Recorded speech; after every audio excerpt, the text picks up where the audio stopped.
Everyone thinks the government hid alien crash sites in Roswell. They're wrong. Not always. The year was 1952. The Cold War simmered, UFO sightings were at an all-time high, and fear of the unknown gripped America. But in a quiet corner of West Virginia, something far more tangible, far more terrifying, emerged from the twilight sky, leaving a trail of panic and a lingering question. What crashed in Flatwoods? This wasn't just a distant light in the sky. This was a physical encounter. A close-range sighting by multiple witnesses, including children who described a creature unlike anything known to science. A creature that, to this day, remains one of cryptozoology's most compelling and disturbing enigmas. Our story begins on the evening of September 12, 1952, in the small, unincorporated community of Flatwoods, Braxton County, West Virginia. Two brothers, Edward and Fred May, aged 13 and 12 respectively, were playing football with their friend Tommy Heyer, 10, when a brilliant object streaked across the sky. It wasn't a meteor. Its trajectory was too shallow, its light too intense, and its eventual descent too controlled. It appeared to land with a hiss and a thud on the property of local farmer G. Bailey Fisher, just a short distance from where the boys stood frozen in awe. The boys, fueled by a mixture of terror and youthful curiosity, ran home to tell Edward and Fred's mother, Kathleen May, a local beautician. She, along with local National Guardsman Eugene Lemon and another group of children, set out to investigate the crash site. Their party now consisted of 7 people: Kathleen May, Eugene Lemon, Edward and Fred May, Tommy Heyer, and 2 other children, Neil Nunley, 14, and Ronald Shaver, 10.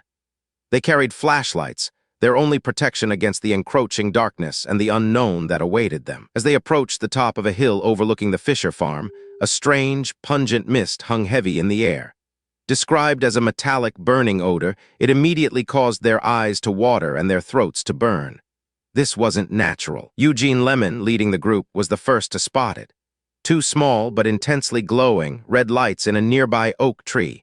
Thinking it was an animal, he shined his flashlight towards them. What it revealed would haunt the witnesses for the rest of their lives. Standing beneath the tree, estimated to be at least 10 feet tall, was a towering figure. Its head was spade-shaped, ending in a point, with large, non-human eyes that glowed red. It wore what appeared to be a dark, skirt-like garment, and its body was covered in a dark, fabric-like material. But the most distinctive feature was a hood-like structure that framed its face, resembling the Ace of Spades symbol. The creature made a strange, hissing noise as it turned its head, and then a faint whirring sound emanated from its body. Panic erupted.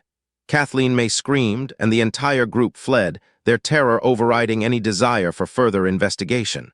Some accounts describe the creature floating or gliding rather than walking, adding to its alien mystique. Upon reaching safety, several witnesses experienced immediate physical symptoms: nausea, vomiting, and irritation of the nose and throat, consistent with exposure to a chemical agent.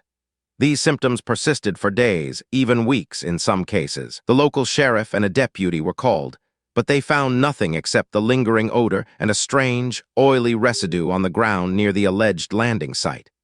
The area was searched extensively, but no definitive evidence of a crash or the creature was ever recovered. News of the incident spread like wildfire, picked up by local and national media. The story of the Flatwoods Monster, or the Braxton County Monster as it was also known, became an overnight sensation, fueling the already rampant UFO craze of the era. Skeptics quickly offered explanations. The glowing object in the sky was a meteor. The creature was a barn owl perched on a tree branch, its eyes reflecting flashlight beams.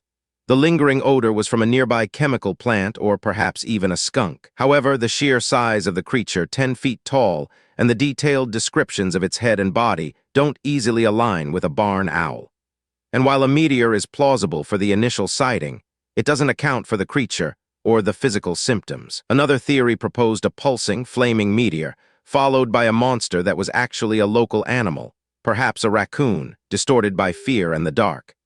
But again, the consistency of the witness accounts, even from children, is hard to dismiss entirely. The most compelling argument against simple misidentification lies in the immediate physical reactions of the witnesses.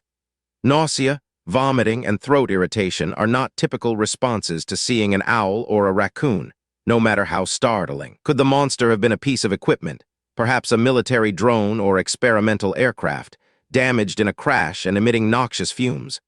The Cold War context certainly lends credence to secret government projects. However, no military records or declassified documents have ever supported such a theory. The description of the creature doesn't resemble any known terrestrial aircraft or equipment, even experimental ones from the 1950s. The Flatwoods monster remains a persistent enigma. It combines elements of a UFO sighting, a cryptid encounter, and a potential chemical incident.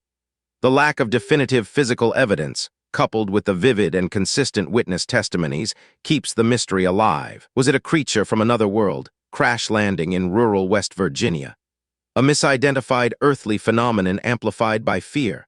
Or perhaps something else entirely, a momentary tear in the fabric of our understanding, leaving behind only questions and a lingering metallic scent? The Flatwoods monster serves as a chilling reminder that sometimes the unexplained doesn't just hover in the distance.